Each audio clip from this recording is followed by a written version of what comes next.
Welcome everyone to our February 26th school committee meeting. If you would all join me for the Pledge of Allegiance. I pledge allegiance to the flag of the United States of America and to the republic for which it stands, one nation, under God, indivisible, with liberty and justice for all. All right, thank you. And first up on our agenda, we have the approval of the minutes of January 22nd. Motion by Mr. Marrera, second by Mr. Gelfi. All those in favor? Aye. Any opposed? So voted. And next we'll move on to our correspondence recognition. Mr. Swenson. Thank you, Madam Chair. I am very happy and proud this evening to recognize one of our students who's actually in the crowd today, Alexa Metropolis. And the local FVW posts and holds an essay contest each year for students in grades 6 through 8. This year the theme was, What Makes America Great? And the local winner is Alexa. So congratulations to Alexa.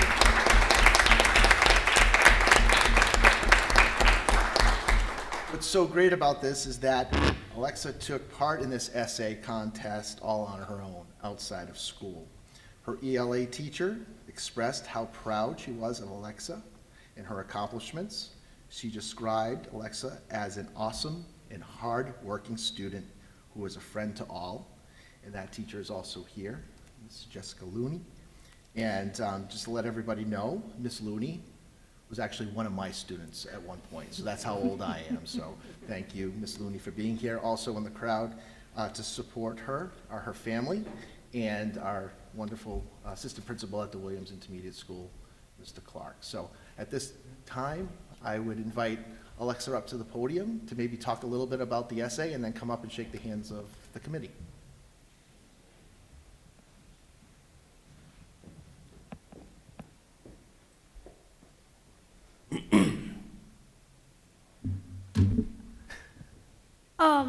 When I first heard about the essay, I knew immediately I wanted to participate in it because last year in social studies we talked a lot about America, like the government and all the laws and how it used to be. So I knew I would have a good chance in the essay, and I was just really excited for it because I like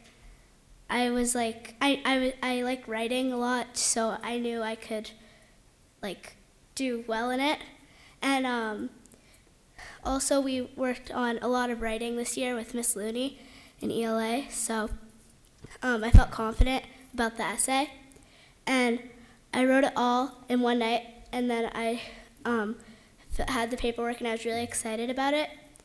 And I wrote about the 3 things that made America great to me were the laws that we had, like all the rights, our government system, how we get to vote for everything, and also our military that will always protect us. So yeah. All right, wonderful. Now I know that Ms. Looney, you said you had confidence because Mrs. Looney, the way she's taught you, but isn't there another teacher in the crowd that you had last year? Yes, Mrs. Lucetti. We also did a lot of writings last year in 5th grade. And she's here to support you tonight too, which is great. So thank you for being here. So Alexa, would you like to come up and shake the hands of the committee?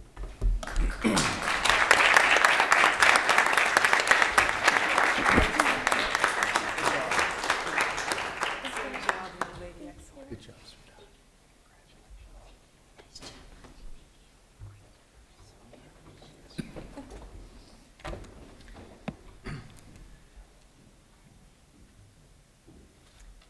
And that is all we have under recognition this evening. All right, Madam very Chair. good. We're going to move on to educational reports, and first up we have the Student Advisory Council report. Mrs. Holbrook. Thank you, Madam Chair. I hope all of the Student Advisory Council enjoyed their much-deserved break. It's nice to have you back. As always, it's a pleasure hearing from our wonderful students from the Student Advisory Board. They will be reporting out tonight on many of the exciting happenings going on at the high school. And Leanne, we'll begin with you.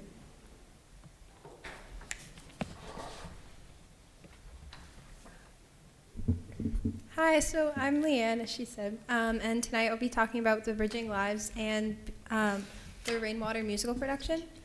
So for Bridging Lives, at the beginning of the month, a group of students from the Bridging Lives peer leaders was selected to deliver their presentation at Rainham Middle School.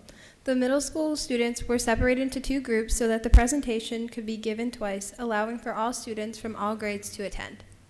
The presentation showed students the detrimental effects that the use of nicotine products like e-cigarettes and vapes could have on their health and lives in general. As one of the students selected to deliver the presentation, the groups of students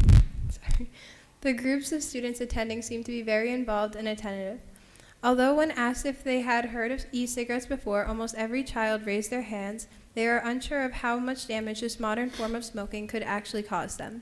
They listened very well, and after had so many questions, the teachers had to send individual students up after the presentation had ended.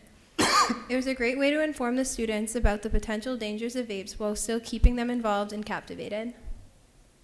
For the musical, the Rainwater Players is rehearsing for the upcoming spring musical production of Disney's Newsies, which will be performed in the BRRHS Auditorium on April 30th,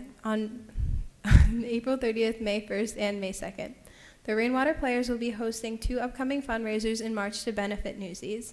One will be the Touchstone Crystal by Swarovski Jewelry sale from March 2nd through April 9th, and the second will be a Zumba class fundraiser on Saturday morning, March 14th from 9:30 to 10:30 in the BR gym. Doors will open at 9 a.m. and the cost is $10. Come get in shape for spring. Thank you. Next, we'll hear from Chloe.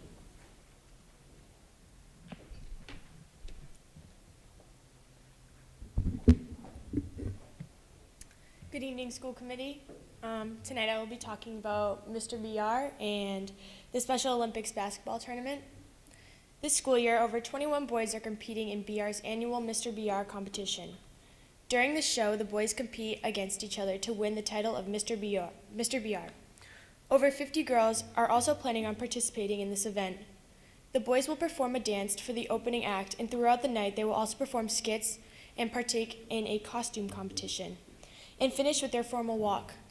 The girls will perform a dance, which I choreographed, and possibly even participate in the boys' talent skits. This year is looking like one of the largest shows yet. I'm looking forward to participating in the show and letting you know the results at next month's school committee meeting. Bridgewater Rainham just recently hosted the Special Olympics basketball tournament. This year, volunteers were asked to be here at 7:30 so that they were able to set up the water jugs, bring in the speakers, and overall prepare for the busy day. The gym was divided by 4 so that there were more teams playing at one time. There were 2 main jobs for each volunteer, one being that each were partnered up and had to escort the teams out, or they had the option to become a bookkeeper, announcer, or scorekeeper. Not only did the teams play basketball, they also participated in other fun activities with the volunteers. When each team finished, they cheered on their opponents. Thank you. Thank you, Chloe. Next, we'll hear from Libby.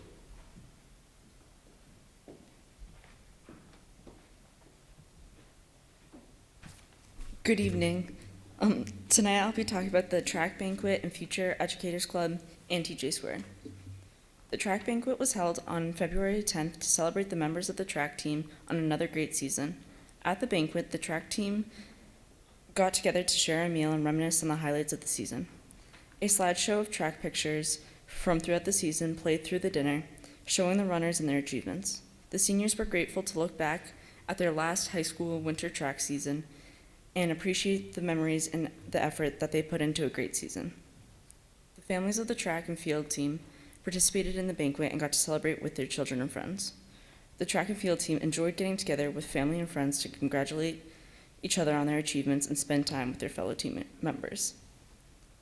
Members of the Future Educators Club will visit the Mitchell Elementary School to read books to first grade classrooms for Read Across America next week.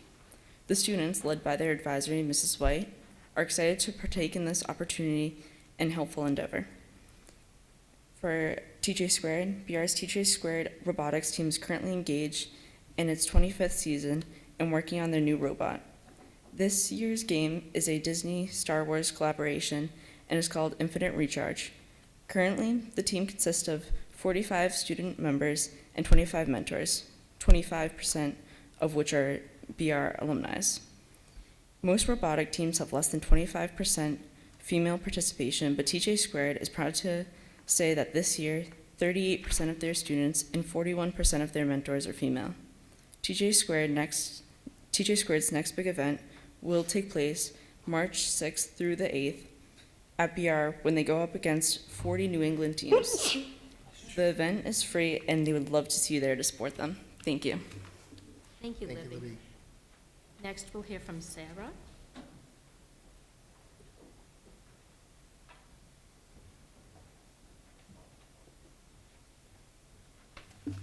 Good evening, everyone. My name is Sarah Pettit, and tonight I'll be talking about our animal shelter supply drive and the drama club.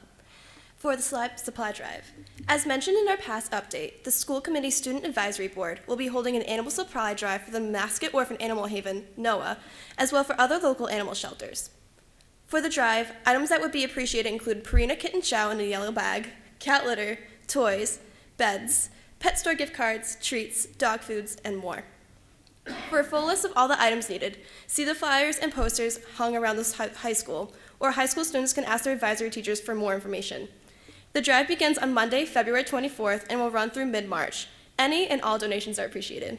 And for the drama club, the BRRHS Drama Club will perform The Unbearable Lightness of Being a Teen by Angela Hill on Friday, March 27th, and Saturday, March 28th at 7 p.m. Tickets will be available beginning the week of March 2nd. Tickets are $8 in advance and $10 at the door. In this full-length comedy with an ensemble cast, the characters explore the world of being a teen.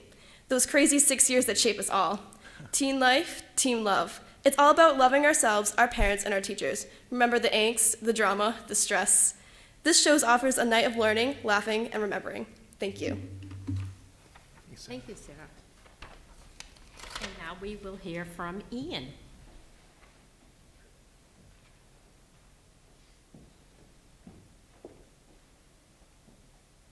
Good evening. My name is Ian Farrell. Tonight I will be talking about the DECA basketball tournament, spring music department performance, and the annual pizza bowl.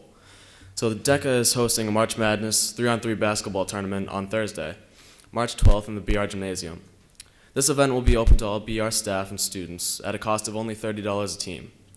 In total, there will be 32 teams allowed to participate. The winning team will receive a $150 gift card to Barrett's and their names on the winner's trophy. Anyone who's interested should see Mr. Ferreira to sign up. Also on Thursday, March 12th, the BR Music Department is putting on a spring musical performance at 7 p.m. in the BR Auditorium. This will include a variety of musical performances from different groups involved in the music department. During the day, these groups will also perform for their peers and fellow students during a Block 7 performance. For the Pizza Bowl, on February 4th, the BR swim team hosted a 12th annual Pizza Bowl in the high school cafeteria. This year was very, very successful, as every single slice of pizza donated was sold, as well as many of the desserts made by members of the swim team. All volunteers made this event possible. They helped clean up and set up the cafeteria, handed out pizza, and after the event, they all stayed to help with the cleanup. Many people showed up at this event, and everybody had an amazing time. This concludes our February presentation. Thank you all for listening, and we will see you next month. Thanks, Ian. Thank you. All right. Next up, we have a report of Assistant Superintendent on Curriculum, Mr. Powers.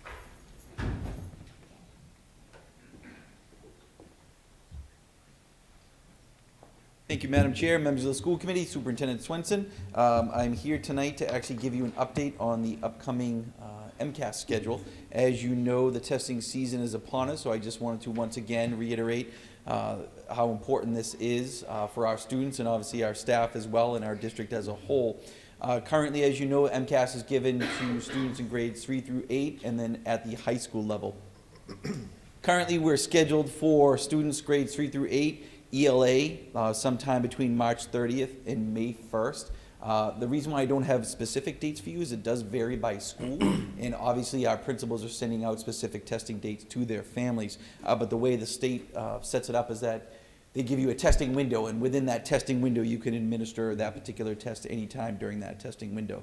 So again, for grades 3 through 8 for ELA, the testing window is March 30th through May 1st.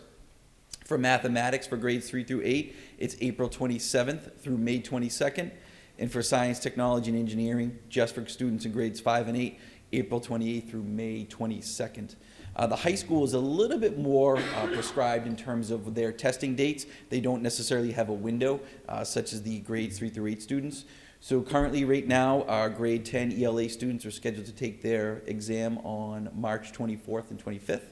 Grade 10 mathematics, May 19th and May 20th. And our science, technology, and engineering MCAS, June 2nd and June 3rd. As you know, as I said, obviously how important it is for all our students to take part in this. This does give us a lot of valuable information in terms of teaching and learning for the district, but also it gives important information to parents as well. It allows them to see how their students are progressing, what type of growth they're making, not just individually, but obviously compared to their peers as well. And it just gives a sense, gives us an overall sense of how we are doing compared to other districts, how we're doing compared to the state. And certainly, we always strive for improvement. As you know, when I'm here in the fall giving our overview, we're never really satisfied with how we're doing. But obviously, we are very prideful in how our students do, but we want to make sure that we're always doing as best we can, and this gives us that information. It's one measure, it's certainly not the only measure, but it does give us valuable information. All right, very good. Anyone have any questions for Mr. Powers? Great, thank you very much. Thank you. All right, we're going to move on to our administrative and school committee reports, and first up, we have Mr. Swenson, the multi-use athletic field at the high school. Yes, Madam Chair, I just wanted to give an update. I know that in my preliminary budget in January, part of the capital expenses were some field projects at the high school that were about $2.2 million in a cost. We have started to look at different parts of that overall project, one of those being the field, multi-purpose field here at the high school.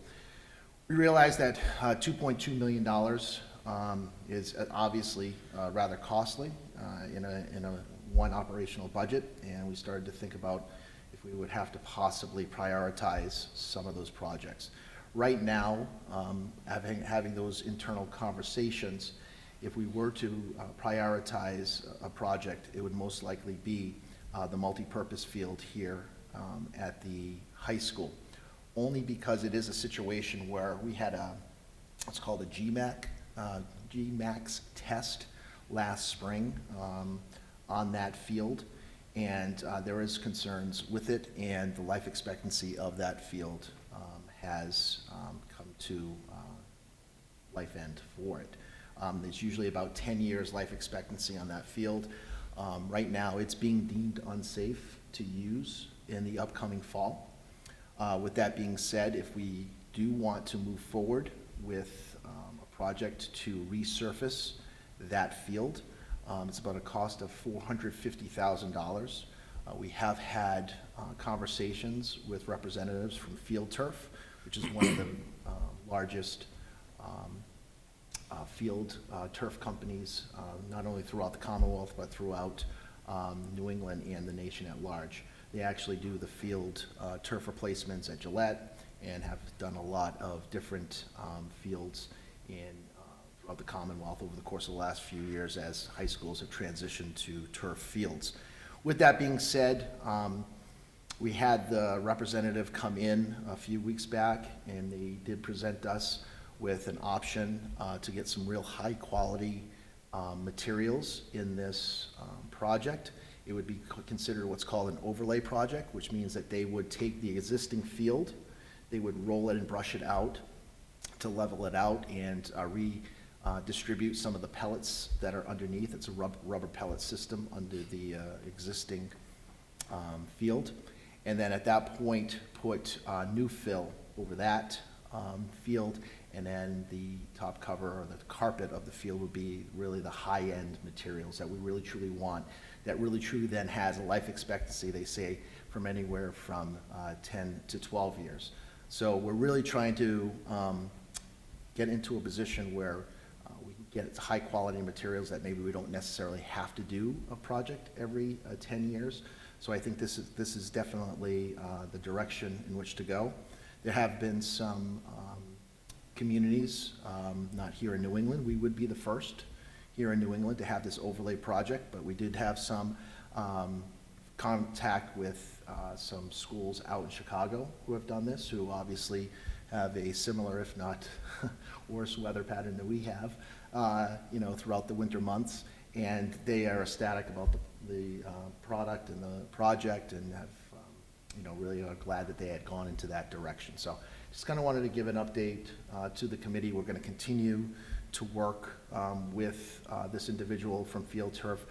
The only rub in all of this is that in order to get this project done over the summer, we do have to give them some time to book ahead of time. So they've originally told us by the end of January. We pushed that to the end of February. Now I've actually even pushed it further to the end of March. So by the end of March, we need to give them an indication of yay or nay of whether we're going to move forward with this project. This is a project that would be completed over the summer, and with the expectation that it would be able to be utilized at the beginning of the school year for our fall sports that actually use the multipurpose field. Okay. I have just one Sure. quick question. So what you're looking for us tonight is to basically approve the different way of repairing it. You're not looking for us to approve the money, because that's going to be part of the budget. Right, I don't, not even, if you'd like to take a vote on that, I think it's well within your right to do so. I'm just saying that is what the kind of the direction we feel the district needs to go Okay. in with this project, to get that high-end quality materials. Okay. One thing that we're saving money on by doing that is it's similar to a roof. If you put a second layer on a roof, you don't have to worry about stripping the first roof and the disposal of materials. So that's why we're able to kind of get some of the higher quality materials. Okay. Because we're not going to actually have to pay any type of demo cost for that field to be kind of torn out and then distributed, or taken care of in terms of dumping at the end. So it's your recommendation that we go with this high end. And Mr. Gelfi, I believe we discussed this at the budget subcommittee. Was that also the recommendation? Yes, it was. All right. Does anyone have any further questions for Mr. Swenson? I do have one Sure. question. As you just stated, it's like throwing on another roof over a second roof. What happens in 12 years?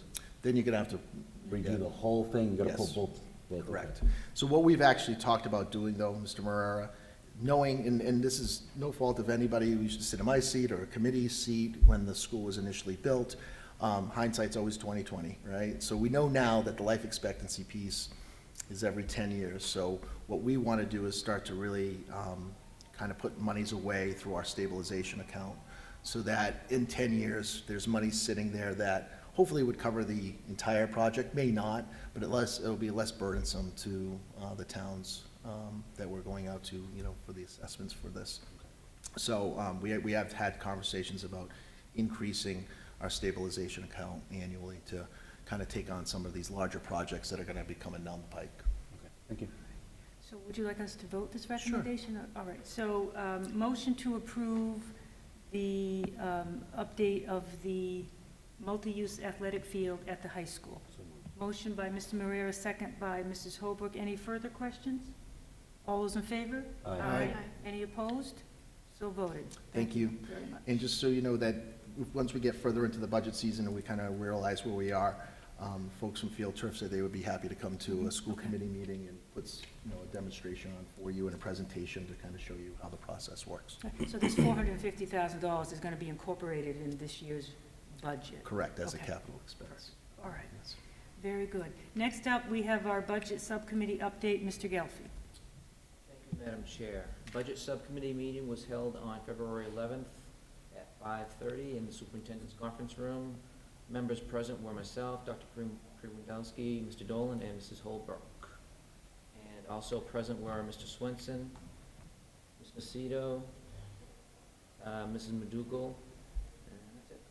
And then several community members made up the audience.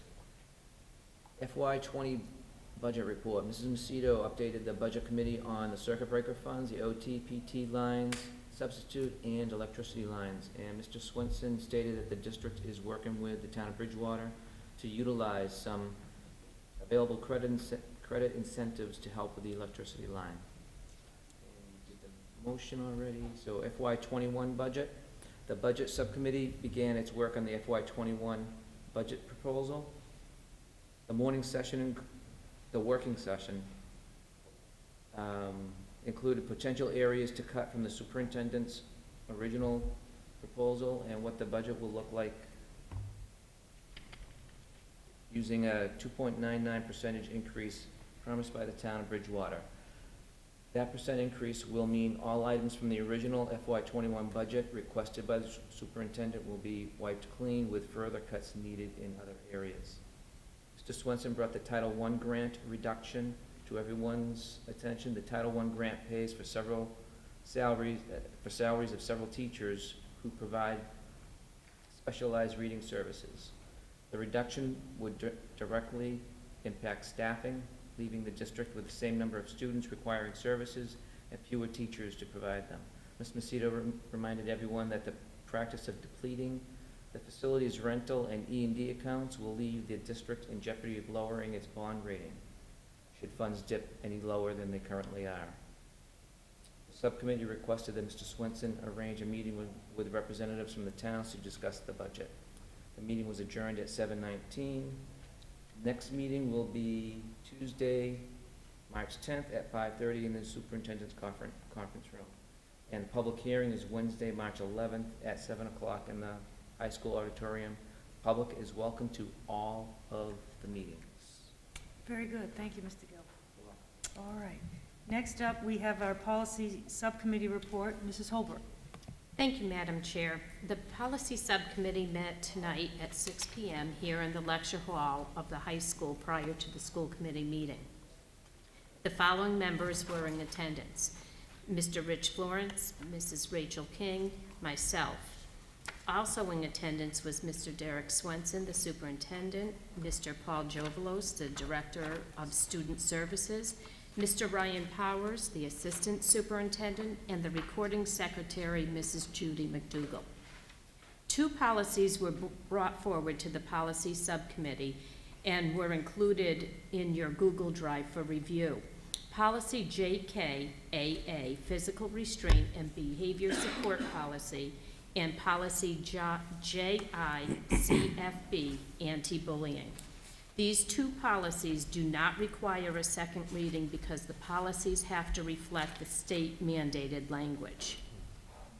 The first policy reviewed by the policy subcommittee was policy JKAA, the physical restraint and behavior support policy. Mr. Jovelos presented to the subcommittee the changes to this policy. Mr. Jovelos highlighted the 4 areas that have been changed. The first one being timeout, the second one, data review, the third one, restrictions on types of restraint. Madam Chair. Madam Chair, I'd like to make a motion to waive the reading of the full policy as edited. Sure. Motion by Mr. Dolan, second by Mrs. Holbrook. All those in favor? Aye. Any opposed? All right, very good. Do you want us to approve the policy now? So I'd like to make a motion to accept the policy JKAA, physical restraint and behavior policy as amended. Motion by Mrs. Holbrook, second by Mrs. King. Any discussion, any comments? All those in favor? Aye. Any opposed? So voted. Thank you. The second item reviewed by the policy subcommittee was policy JICFB, anti-bullying. Mr. Powers brought forth a change to this policy just by adding the words, bullying is defined as the repeated use by one or more students, and was added and or staff of a written, verbal, or electronic expression, etc. So I'd like to make a motion to change policy JICFB, the anti-bullying policy, as set forth with the above change. All right, motion by Mrs. Holbrook, second by Mr. Dolan. Any discussion, any questions? All those in favor? Aye. Any opposed? So voted. Thank you very much. Okay, also included in your packet tonight for your reading pleasure were changes resulting from Massachusetts Association of School Committees' review of the policies. There were many changes to many of the policies. Some of these changes are a result of legal changes, changes in practice, or simply an updating of language to reflect more modern needs. Several of the changes were very minor. These policies will be updated on our district's website once accepted by the committee. The policies that we reviewed tonight included ID/ICA,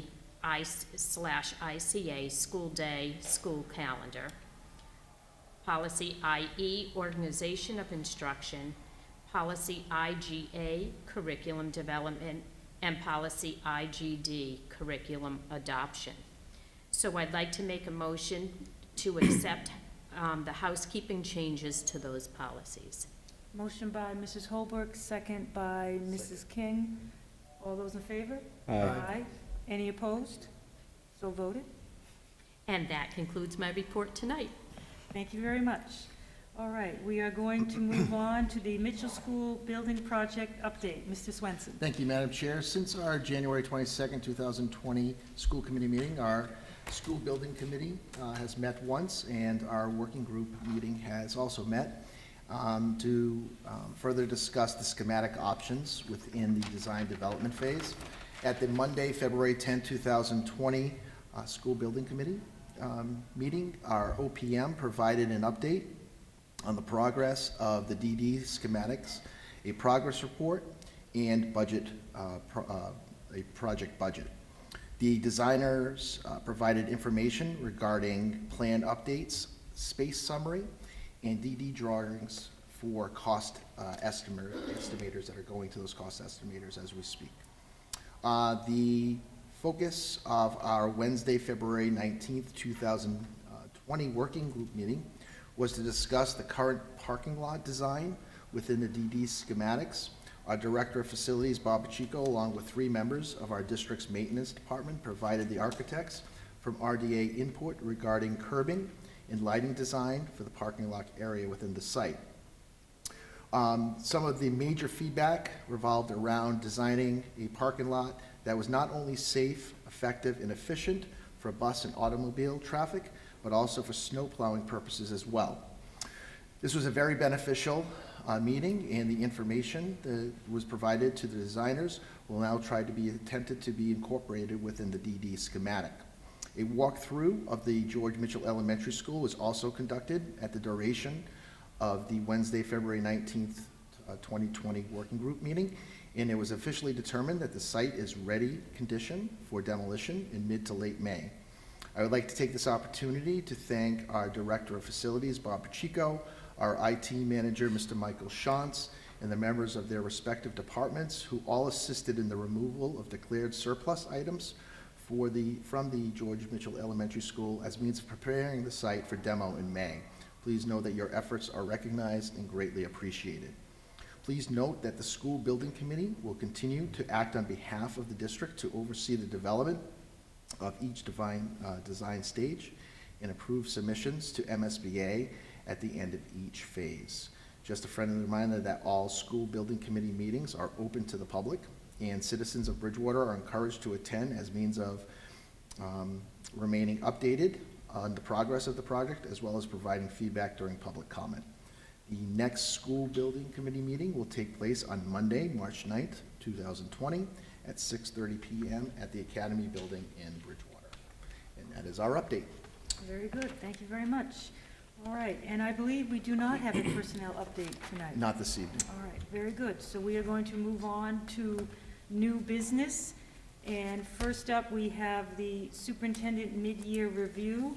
And this was at the recommendation of the long-term planning. So this is actually Mr. Swenson telling us his mid-year achievements. Correct. All right, very good. Hopefully. So we're going to move to the audience to see what you have for us.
They just, there you go.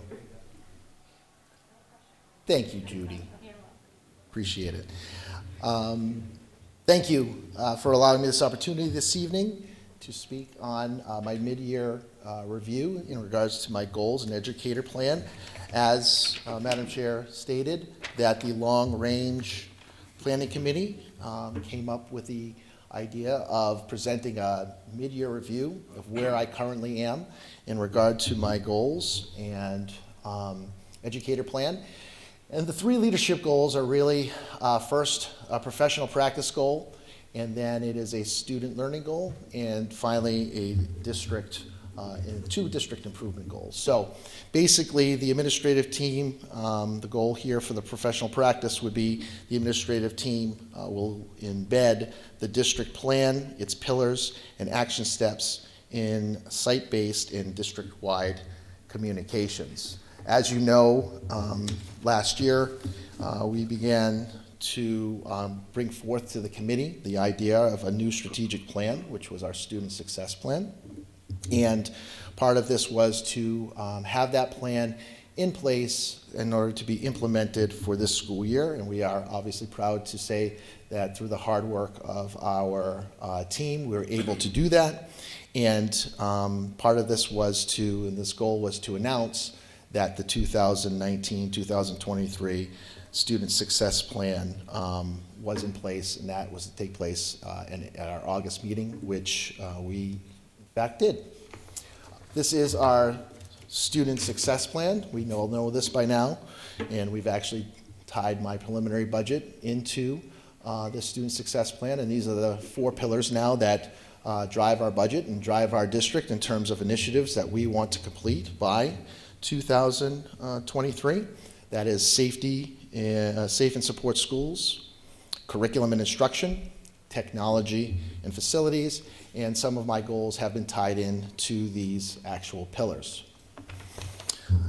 The first, again, was to announce that the plan itself was complete, which we did in August.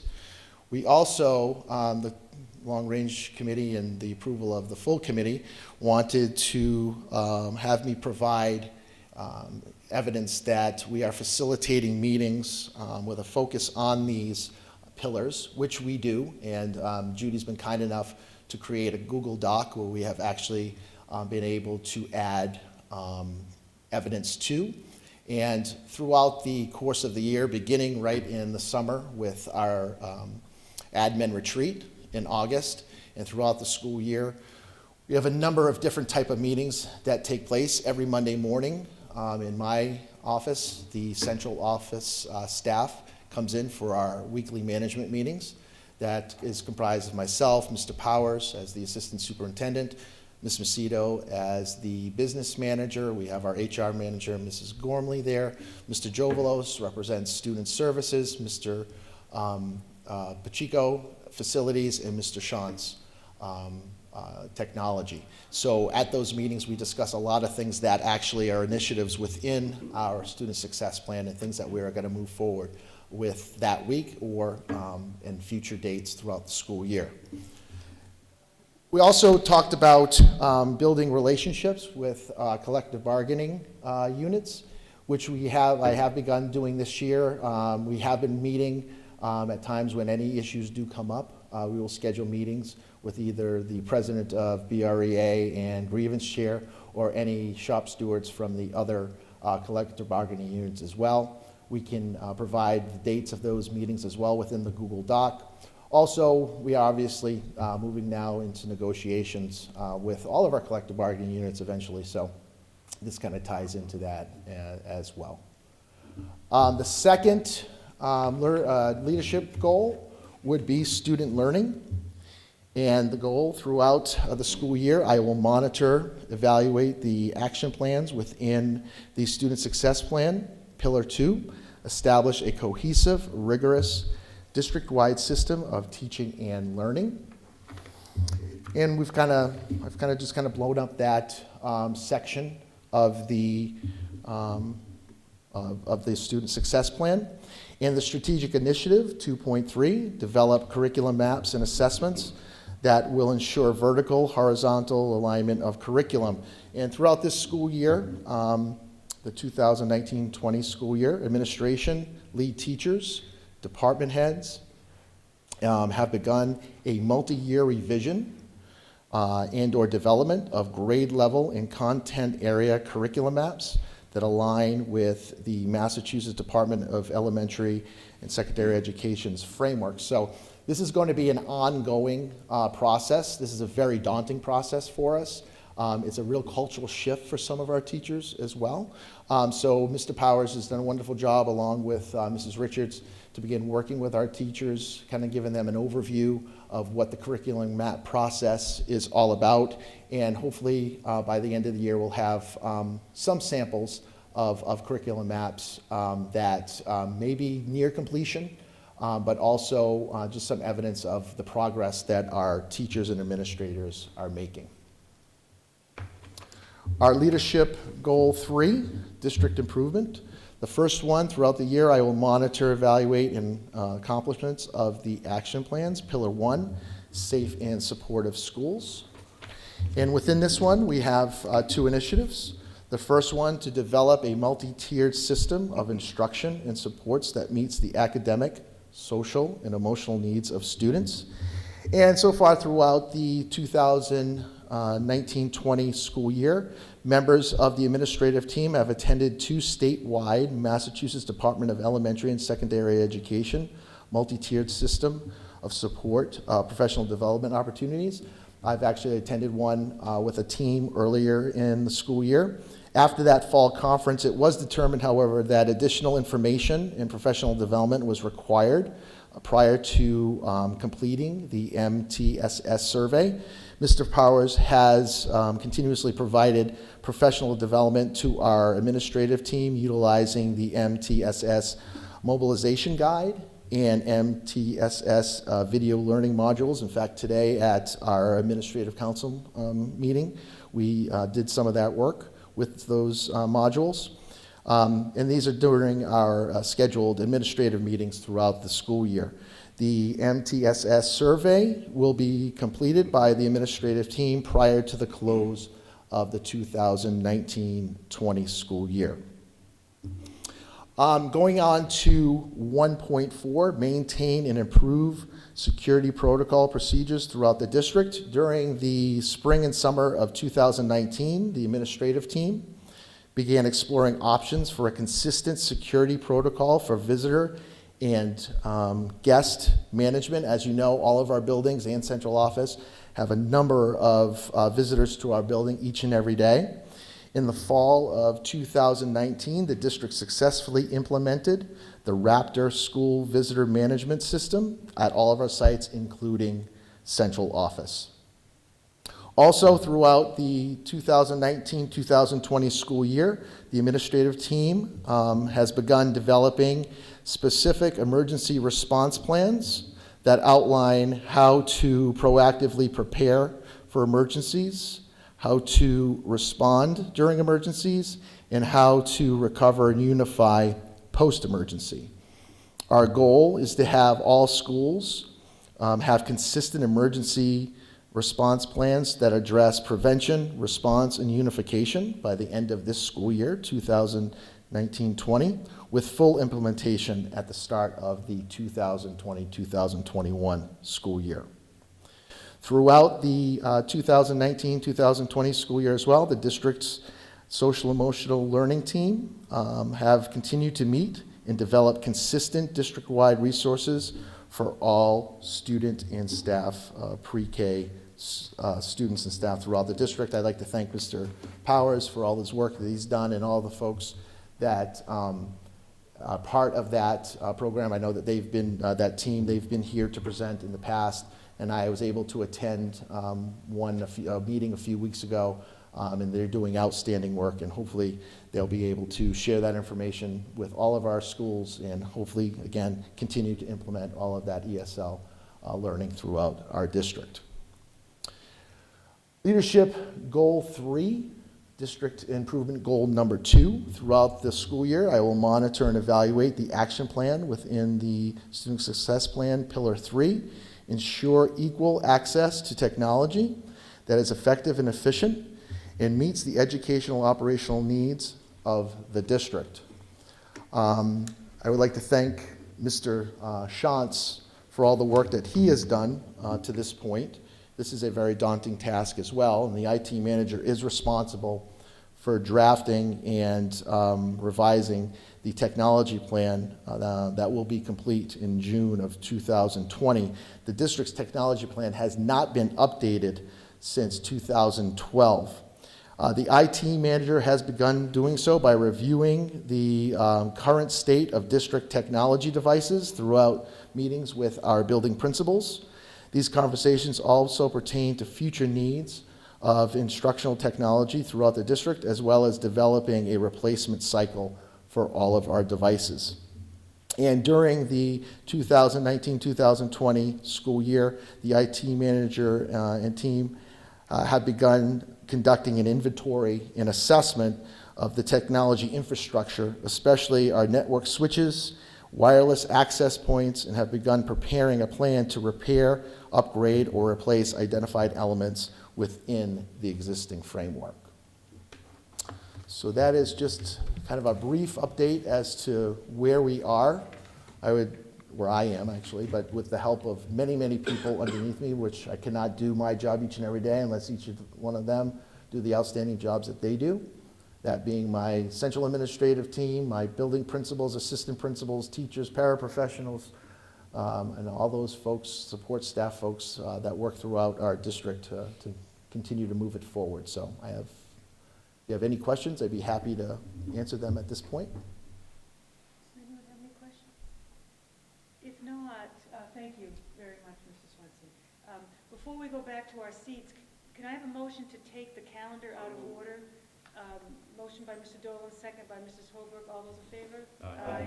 That way, while we're sitting here, we can do the school calendar. So with that, and again, thank you very much for that presentation. I'll get you. Mr. Powers will do the school calendar now.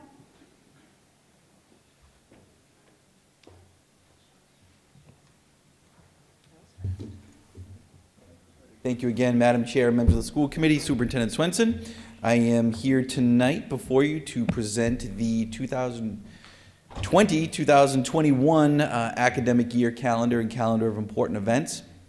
Obviously for the first read, so I will kind of walk you through the calendar, explain, I know the color coding up there doesn't necessarily show as well as it does in your Google Drive and in your hard copy, so I will walk you through those dates and answer any questions at the end should you have any. Right now, we are scheduled to start school a little bit late. Labor Day is late for 2020. Labor Day is actually Monday the 7th. So the way the calendar is proposed right now is that we would come back as a staff on Tuesday, September 1st for the superintendent's convocation. We would have 2 days of professional development, Wednesday, September 2nd and Thursday, September 3rd. Friday, as you know, contractually schools are closed on that Friday, and as well as Monday, which is Labor Day. So we would welcome all students in grades 1 through 12 on Tuesday, September 8th, and then kindergarten and preschool on Wednesday, September 9th. So again, it is a little bit late this year, but this is our kind of traditional path, how we've done it in the past in terms of bringing students in after Labor Day. So I went with that consistent approach. Looking ahead, we jump to October, just a few dates to point out to you. Monday, October 12th is Columbus Day, so there would be no school on Columbus Day. On Tuesday, October 27th, we are actually scheduled for an early release day for parent-teacher conferences for pre-K through 8 and 9 through 12 professional development. I know that does seem a little bit early in the year for parent-teacher conferences, or a little bit early in the trimester, and I'll kind of explain why we're proposing that last week.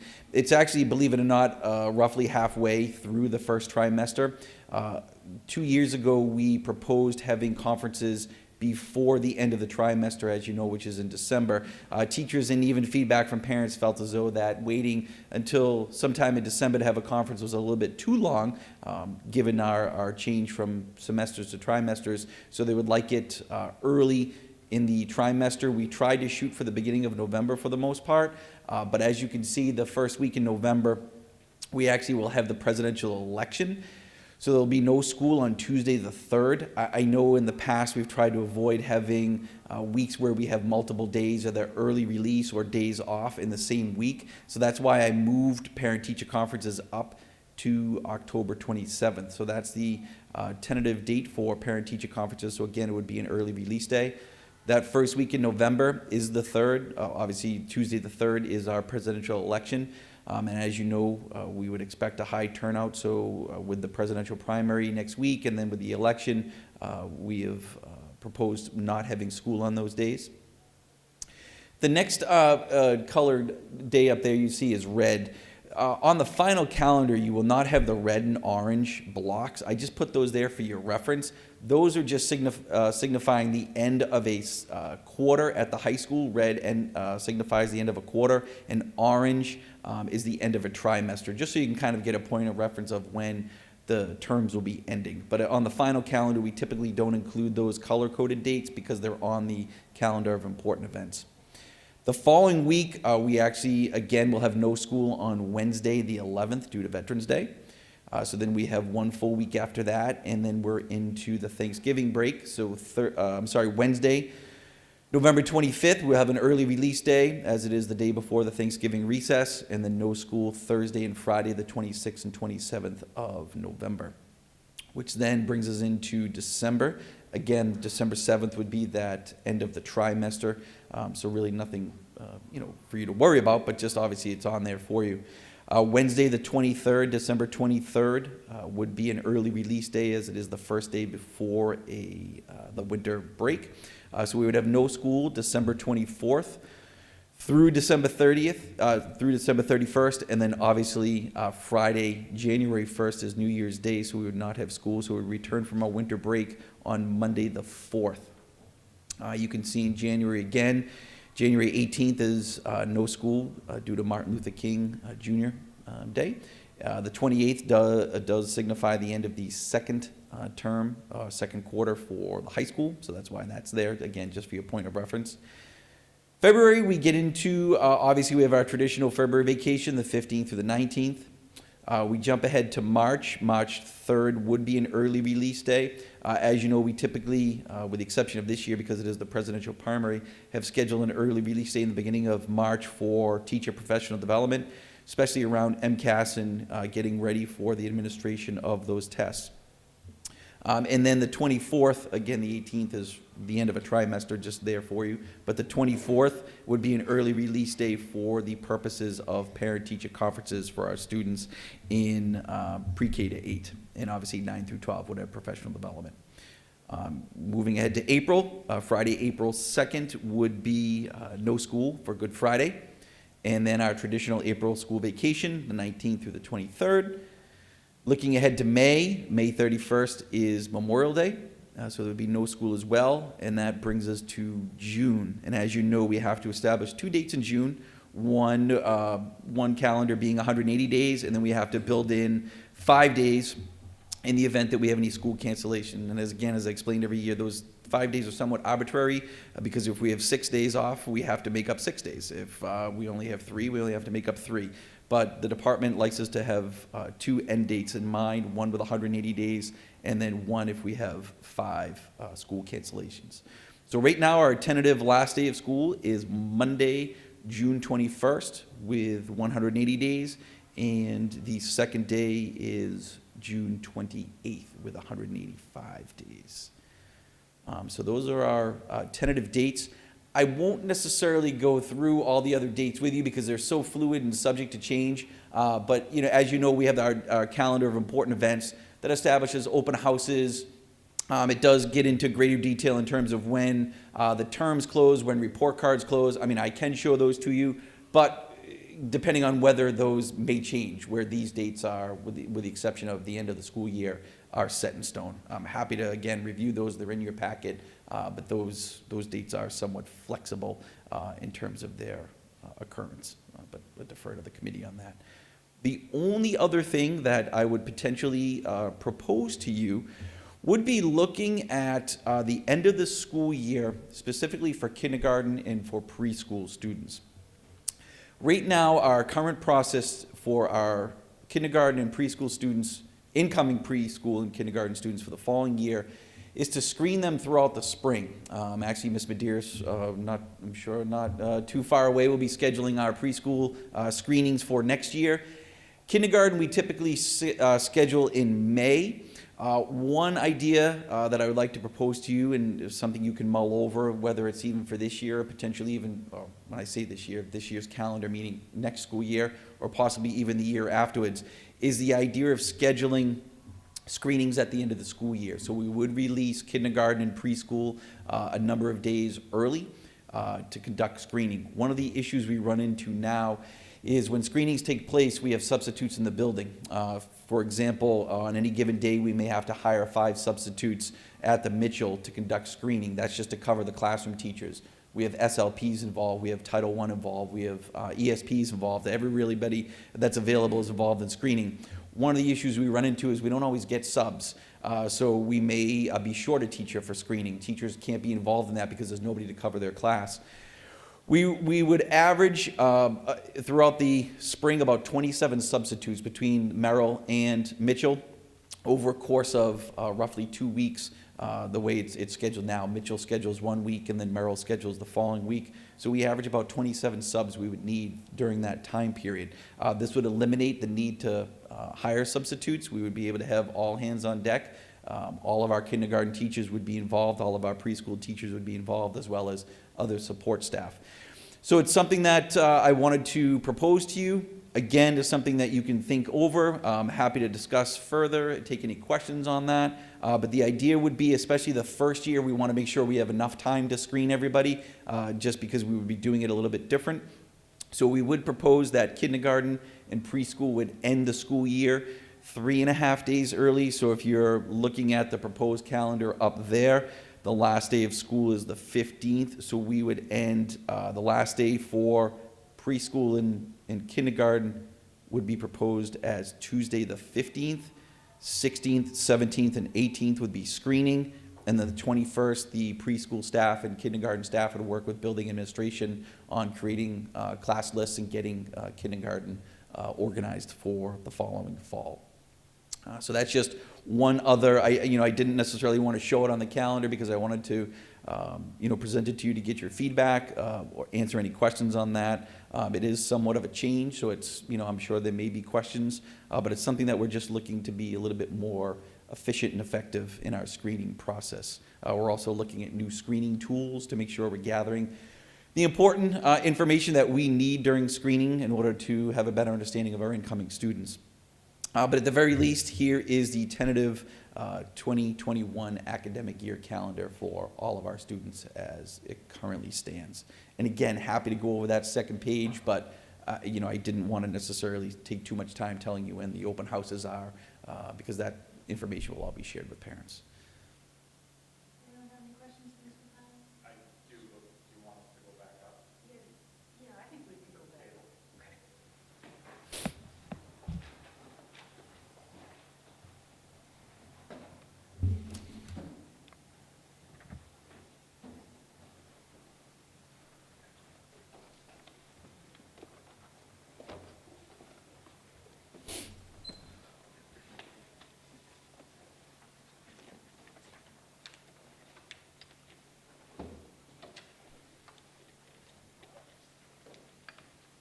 Sure, Mr. Dolan? Sure, thank you. So if, I like the idea of moving kindergarten and pre-K early release to the 15th of June. So just to confirm though, the 15th would be their last day without snow days, and the 22nd would be with snow days, or would the 15th be it, and that's it? It doesn't matter snow day or not? Well, that's something we can certainly talk about. My fear, and it would be easy to just set the date and let it ride, but my fear is if we have a winter where we have 5 to 10 snow days, now you're talking about, possibly a week to 2 weeks of missed instruction, where we're already ending early. So I would probably propose, like we do now with an end date, it is somewhat flexible and would adjust with the winter weather. I think should we have any the concern would be cancellations. too, if we release those students and to do the teachers on that date, but there are still snow days, those teachers are not gonna have any responsibilities. teachers? Absolutely, Towards the end of right. the year. Right, So right, that's fine. it Yeah. probably would be, you know, I would probably suggest that if we were to go in that direction, it would be the date, as Mr. Powers was saying, being the 15th, pending snow days, and if it happens to be 2 snow days, then it becomes the last 3 days of school, Okay. 3.5 Yep. days. And then my last thing, and this is more of a concern at the end of the year with snow days. So this year, thankfully, knock on wood, it's only been one. I know, I said it out loud. It's okay. I'll take it. I'll take the heat, it's okay. I'll be up for a week. Next year, we only have a pad of 2 days if we have more than 5 days. So if we have 7 days, we would have to look, or 8 days, we would have to look at being creative on either making days up someplace or applying to the state for a waiver or a, And I do know, I mean, DESE does send out guidance to districts, especially during the times of bad winters. You know, they really do not like giving waivers. Right. So we would really have to get creative in terms of, you know, adjusting the calendar. And I know other districts, and I'm not sure if BR has done that prior to my arrival, but I know other districts make amendments to their calendar as the year goes on, and they look at potential, you know, days off. You know, they try to enter into some type of agreement with the teachers union to try to, you know, and I'm only throwing this out there because I'm looking at it, a Good Friday, for example. You know, could, instead of, you know, having to take a day from April vacation, could you take that? I know some districts have even explored Saturdays. All those things would have to be on the table should we have a very, very bad winter. could we look at having convocations on the 31st of August? We could. The only issue we get into there, it would give us staff-wise a day. If you're suggesting moving convocation to the 31st and then bringing the students in for a day, or? The 3rd and 4th, and maybe working out, as you said earlier, a conversation with the union to say, can we, to avoid a potential issue at the end of the year, can we work out something to come in on the 4th? We could Because certainly it is- explore that. We would have to kind of flush out, I guess, maybe, and we could talk about it now, or, you know, if you have further thoughts. Would we want to bring students in for 2 full days, meaning just grades 1 through 12? Would you want to do a staggered start like we do now, where 1 through 12 comes in on the Wednesday and pre-K comes in on Thursday? Those are things we would just have to work out, or does everybody start at once? But those are all things we could certainly explore. Okay. Any Thank other, you. I'm sorry, any other questions for Mr. Powers? All right, very good. So this is the first reading, so we will share more next month.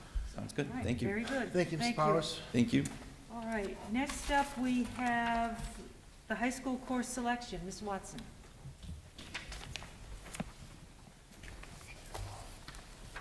Good evening, Madam Chair, members of the school committee, Superintendent Swenson. I'm here tonight seeking your approval for our changes to the 2020-2021 course selection booklet. I hope that you have received this in your packet. My plan is just to kind of walk you through it and then answer any questions that you might have. Most of these changes in here are not contingent on any form of staffing, except for some in the business department. So starting with math, we are seeking to add our third, sequence of our hybrid course that we started 2 years ago. This would be for juniors. It's a pre-calculus / topics in calculus. It's kind of the advanced placement route that we have to get students into AP Calc by their senior year. We are seeking to remove Algebra 2 Part A. We did this as a trial basis where we took an Algebra 2 full year course and we broke it into 2 parts, Part A and Part B. So we did this for struggling students that really didn't have strong foundations in algebra, but needed Algebra 2 by the end of their senior year in order to go to college. We actually found it was almost too watered down. It didn't really do what we were hoping that it would do. We actually feel it would be better just to offer Algebra 2 and maybe include another inclusion section if need be for additional support. So we are looking to stop running the Part A, Part B. Obviously, we will finish with Part B next year, but not continue with the Part A.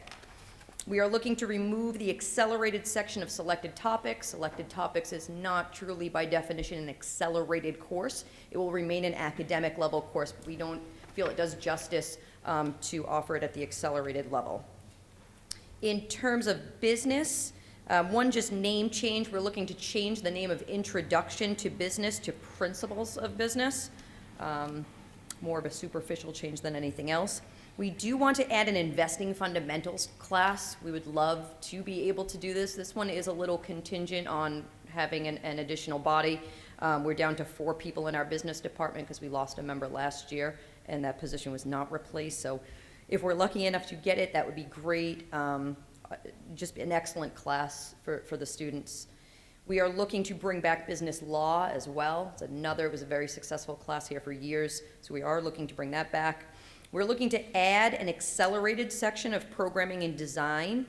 And at the same time, we're looking to change the grade sequence that we offer. We're currently offering it to students in grade 9. It's a little young. They need a little bit of a stronger math background, to be honest. So we're looking to go grades 10 through 12. That way they have a solid year of algebra under their belt.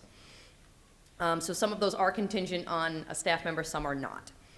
Science and technology, we are looking to add another course called exercise science. It's kind of like an exercise physiology course, if you think at like the collegiate level. Under history, we'd like to take our current criminal law class that we offer as a semester, and it's such a robust curriculum. The students really like it. We want to make it a year-long course. We have plenty of curriculum material to make it a year-long course, so we're seeking to change that from semester to full year. In music, this one's unfortunate. With only one music teacher, we're truly not able to run chamber singers as a separate course. We tried this year to combine it, so we were running chamber singers, academic course, and accelerated course all at the same time. It does no justice to any of those 3 different courses. So the music teacher came to me and really said, yeah, we can't do it. And she's right. To do it with fidelity, it would have to be a separate course. Unfortunately, we just don't have another person to teach it. So we will be eliminating or seeking to eliminate chamber singers. Good news, our concert band is growing, and we are actually looking to split band now into 2. So we'd like to offer a regular concert band at the academic level as we do now, and that would be offered to all students in grades 9 through 12. We also want to offer a symphonic band, which would be at the accelerated level, and that would be for students in grades 10 through 12. In ELA, we're looking to build upon our performance and theater class, which was a huge success, and we want to create the second part to that. And they're co-taught, so it would be taught at the same time, in the same room. The teacher just differentiates what he's doing. It's taught by Kyle Rigo, and the kids absolutely love it. It's great success, and what I'm finding is the public speaking part of it is excellent, and the students are really liking it. Those are really the major changes. Other smaller but still substantive changes, all names and dates obviously will be updated. 2 or 3, I guess, bigger things. The valedictorian and the salutatorian determinations, we want to make using final grades. They've never been made at BR using final grades. I think the furthest that they've ever been made and what we currently do now is 3rd term. So then you kind of think, when you've got students that are maybe 4/10 of a point or 4/100 sometimes of a point away, that final term can really make a difference. And we don't want to be in a position where all of a sudden we declare, say, the valedictorian, and then by the end of the year, they flip-flopped, or somebody else kind of scared. So we want to do it with fidelity and say it's the end of year grades. That might come down to kind of a last minute, kind of on the wire decision, but obviously we will tell the students, if you're that close, be prepared with a speech, be prepared and ready to go, just in case.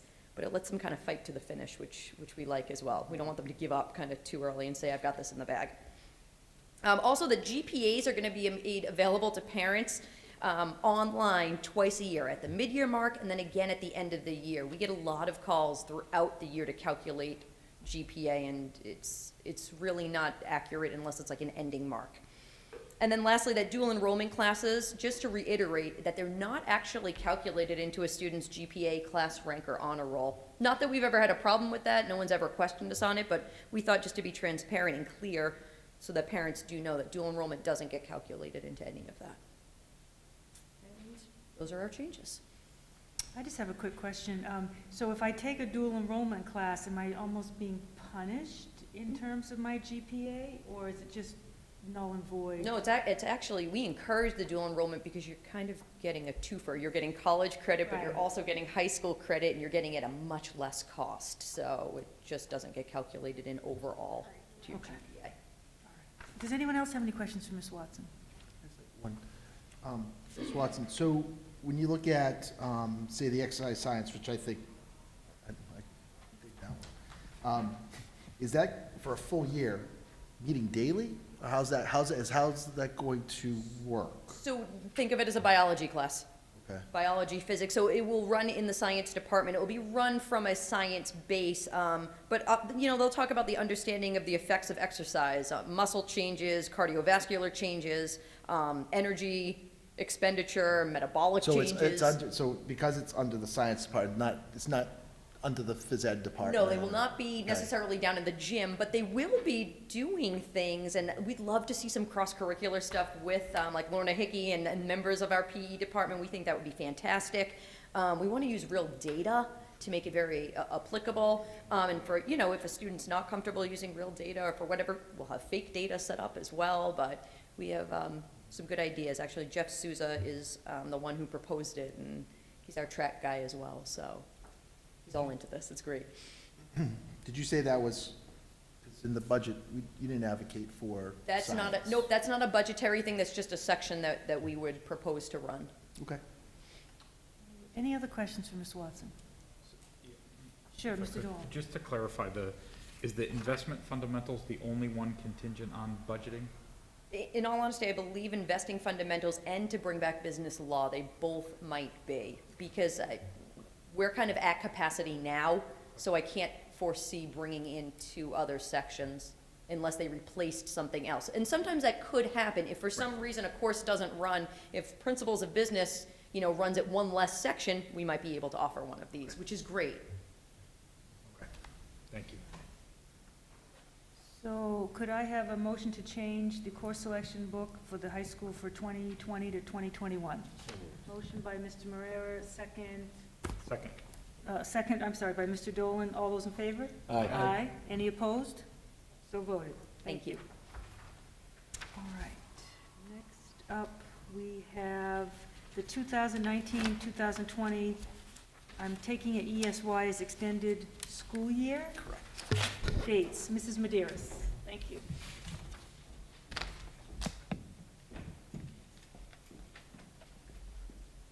Good evening, Madam Chair, Dr. Parandowski, school committee members, and Superintendent Swenson.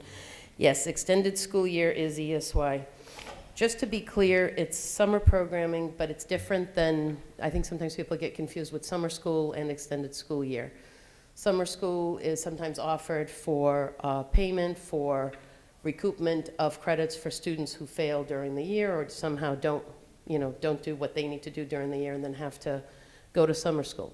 Extended school year is a special education initiative, and it's to provide services for students who, quite frankly, work very hard all year, but due to their disability or due to different criteria, really benefit from having supports during that summer break, and therefore we provide those services so they can continue learning at a pace equitable or as well as they can, so they don't make any regression. So the extended school year for this coming summer is usually 5 weeks. Our extended school year is usually 5 weeks, but because our summer this year is actually going to be extended because of that late start, as Assistant Superintendent Powers talked about the school year calendar. So the 5 weeks will actually have a 1-week break. So our extended school year program runs from July 7th through August 14th. In order to provide students with enough support so they don't go too long without services, there are students who need PT services, speech and language, academic support. We're breaking it up so they have 3 weeks consecutive, which start July 7th, so it runs those first 3 weeks, the week of July 7th, July 14th, July 21st. Programming will continue. And then the week of July 27th, there will be a break from extended school year, and then we will have 2 more weeks of extended school year. Without that break, then students would end up potentially going a month without services or supports, which would be too long for some of our students who may require that continuity of care. As far as buildings that are going to be in use, we are going to utilize the Rainham Middle School for the bulk of our extended school year programming. So preschool will be there, pretty much pre-K through grade 8. Most of it will be right there. And we do have a variety of programming. We will utilize a couple of programs at the high school, and we will have our therapeutic day program continue with their setting at central offices. Does anyone have any questions? Mr. Medeiros, can I have a motion to approve the 2019-2020 ESY dates? Motion by Mr. Florence, second by Mr. Hammond. All those in favor? Aye. Any opposed? So voted. Thank you very much. All right, great, thank you. Thank you, Dean. Take care. All right, so now, what do we have? Vote to determine school choice for the 2020-2021 school year, and that would be Mr. Swenson. Yes, Madam Chair, thank you. At the February meeting, which is to this evening, school committee will need to vote for the continualization of the school choice program for fiscal year 2021 based upon estimated class sizes for the 2020-2021 school year. The administration has determined that it will need to limit school choice to grades 9 through 12. Class size at the lower levels are at capacity. The recommendation is to continue school choice again for 2021 for participants in grades 9 through 12 only. All right, thank you. So moved. Motion by Mr. Dolan, second by Mrs. Holbrook. Does anyone have any questions? All right, very good. All in favor? Aye. Aye. Any opposed? So voted. Thank you. Thank you. All right, and let's see, we did the calendar, so now we're down to the acceptance of gifts. Mr. Swenson. Thank you, Madam Chair, and as always, I'll read the gifts and then ask for a vote of consensus from the committee. The Arbella Insurance Foundation, as part of its Boston Symphony Orchestra School Bus Grant program, awards the Rainham Middle School teacher, Ms. Carissa Gray, $300 to support her school field trip for the 2020 Boston Symphony Youth Concert. And BSU has once again generously supported the Williams Intermediate Schools program, You're Chopped, with a grant in the amount of $2,560. Those are our gifts and grants this evening. Very good. Motion to approve the gifts and grants. moved. Motion by Mr. Marrera, second by Mrs. King. All those in favor? Aye. Any opposed? So voted. Thank you very much. Thank you. And we're going to move on to our warrants. First up, we'll have the payrolls dated January 30th, 2020, and February 13th, 2020. Motion to accept. Motion by Mr. Marrera, second by Mr. Florence. All those in favor? Aye. Any opposed? So voted. And now we'll do the general ledger warrants dated January 30th, 2020, and February 13th, 2020. Motion to accept. Motion by Mr. Marrera, second by Mr. Florence. Any discussion? All in favor? Aye. Any opposed? So voted. Very nice, thank you. Next up, I do have one appointment, and that is to appoint Rachel King to the Bridgewater Rainham Educational Foundation. Thank you, Rachel, for taking that on. And next up, we have public comment.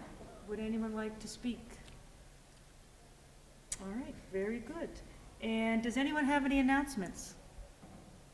All right, very good. Just one announcement, just a reminder, next Tuesday, is Super Tuesday in Massachusetts, which means that we will not be having school for students. Just a reminder for that, next Tuesday, March 3rd. And then I do also have a public hearing for the FY21 budget will be held on March 11th at 7 o'clock here in the lecture hall at the high school, and of course, all are welcome. And if there's no further announcements, motion to adjourn at 8:20. Motion by Mr. Moreira, second by Mr. Florence. All in favor? Aye. Any opposed? So voted. Thank you very much, everyone.